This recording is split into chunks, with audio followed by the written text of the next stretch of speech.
Hi everyone, my name is Adam McKenzie and I'm the creator of the exciting online training program called Strong and Sexy for Women. And one of the questions that I often get asked, and one of the things that I help a lot of women with, is best diet for weight loss. And this is a general question that I guess a lot of people want to know is, what's the best diet for weight loss? And the first thing I could say is, let's just X the word diet, okay? Because diet for me always sounds like you're restricting yourself from something, or it sounds like a punishment, okay? Rather than saying, what's the best food plan or the best approach to make sure that I achieve the weight loss results that I want? And these are my top tips. And when I say weight loss, weight loss is a combination here of losing kilos in body fat and also kilos in lean mass.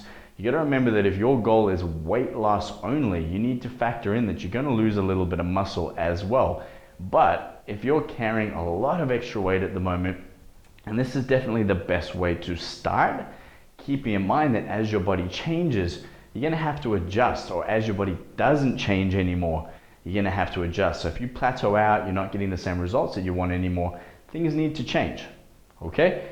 Now, when it comes to the overall best plan, and there's so many different ways to approach it, but this is, what I found works best for anyone starting out, is low carb, high protein, okay? And when I say low carb, high protein, you're not eating carbs, you're just bringing them down to around 100 grams a day, okay? Most people eat between 200 to 300 grams a day, and they're not doing the exercise that's needed. They don't have the amount of lean muscle mass on their body to burn the amount of calories or fat that they need to if they're eating that much. So you're only going to keep storing this excess energy. And the thing with carbohydrates is they're very high in energy. They're very energy dense.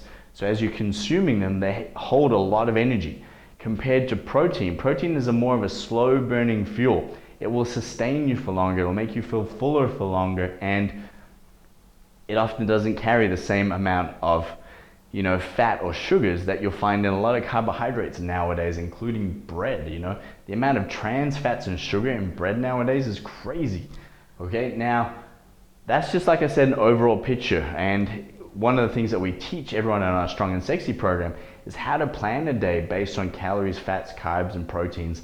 And that based on your goal, how to select different options. And we have 16,000 recipes, but there's lots of recipes that you could get your hands on, and just being able to work out what your day, if you plan your day, what it works out to be from a calories, fats, and proteins and carbohydrates point of view, you're really going to set yourself up to achieve some amazing results, because you're not guessing what you're doing anymore. You're planning your day out based on your goals and your targets, okay? So that's really big as just an overall picture. Bring your carbohydrates down and increase your protein to anywhere. Let's say you're around 60 to 70 kilos, or around, 120 to 140 pounds, okay? If that's how heavy you are, you want to be having around 150 grams of protein a day, okay? And that's where, sometimes protein shakes are easier, because it's easier to consume protein with a protein shake without the fat, the carbohydrates, or the sugar based on your brand. So that's what you need to check. Make sure when you look at a protein powder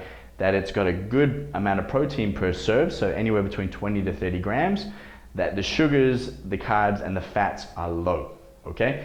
The other thing I have included in here is just make sure you got your good fats. I haven't said, I don't want to go high fat, okay, but make sure that you are eating your fats. So your avocados, your oils, your fish oil, your nuts, things that are higher in fat, but they're good fats. Because if you are doing this to your body, okay, you want to make sure that you're looking after your body, and fat's going to do that. It's going to look after your organs. It's going to help you, with your fat burning as well. So it's really important to keep your fats in there. And with your fats, I'd be aiming for around 30 grams a day, okay? This is just a general, somebody really looking to lose weight and lose fat, quickly. Next thing here, you got to have output versus input, all right? And it's pretty simple, but it's amazing how many times people don't get this right. And the main reason they don't get it right is because you don't track it. You don't know what you actually achieved for the day. So you think that your output's been good. So let's say that you burnt 500 calories with the workout that you did today, but you consumed 3,000 calories, and you only maybe need, let's say at the beginning, around 1,200 to 1,500 calories, especially if weight loss is your goal, but you just consumed 3,000, you only burnt 500, so you're still around 2,500 for the day. So you're like 1,000 calories over what you need to, okay? And this is often where you can trip yourself up. So be aware that, yes, you want to have more output than input. It's a simple principle and it works. 100% it works, but how are you going to know if your output's been more than your input? And hopefully you're not approaching this by just not eating, okay? Or replacing all your meals with shakes or anything else like that, because you're not going to be able to sustain that. You're not going to get long-term results by doing things that way. It's just a short-term fix. And what I want you to do is teach your body to become a fat burner. And it's what we teach all of our strong and sexy women, is how to change their body to become fat burners rather than fat storers, which they have been for so long. So please don't take that approach. Make sure that you're tracking what you're doing, and then also that you're putting in enough effort to counter what you're inputting, because you want to input calories, carbs, fats, and proteins, but to a good targeted level based on your goal, and then your output's just going to help you even further. Next thing here, and this is, I swear by this, and there is research behind why, but I find from a mental point of view more than anything is the biggest benefit here is make sure you have one treat or cheat. And I've got night or day here. So I don't make it a whole day. If I do, I just find it compounds too much. And I find the next day it's a lot harder for me to get back on track. And I've been overweight, twice in my life. And I'll put up a video with my fat photos so that you can see, but it's always been hard for me to keep my weight and the amount of fat that I carry down. And I'm got to be somebody who always has enough lean muscle mass and make sure that I eat properly. Just because on the whole, my genetics aren't great, but I've been able to do lots of things to change that around and keep my body fat down nice and low. But I find from a mental point of view, I love knowing that at the end of the week, everything that I put in this week has given me the results that I want, and I have a reward, okay? I love food. I love good quality food. I love to eat good meals. I love to go out for dinner. It's one of my favorite things to do. And by approaching my week this way, is I know what I've stuck to because I've tracked it. I've had my clear focus and target.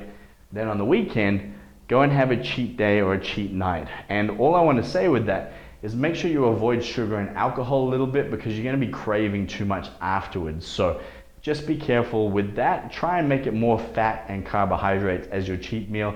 Burgers, pastas, pizzas, things like that, because they're not as high in sugar, which is not going to spike your blood sugar levels as high and make you crave more the next day. So for me, as a snapshot, that's going to give you the best results in the beginning. And like I said, it is going to need to adjust later. And it's a big part about what we do in Strong and Sexy, is make sure that as you're achieving your results and as you're moving forward, that we're guiding you through each step.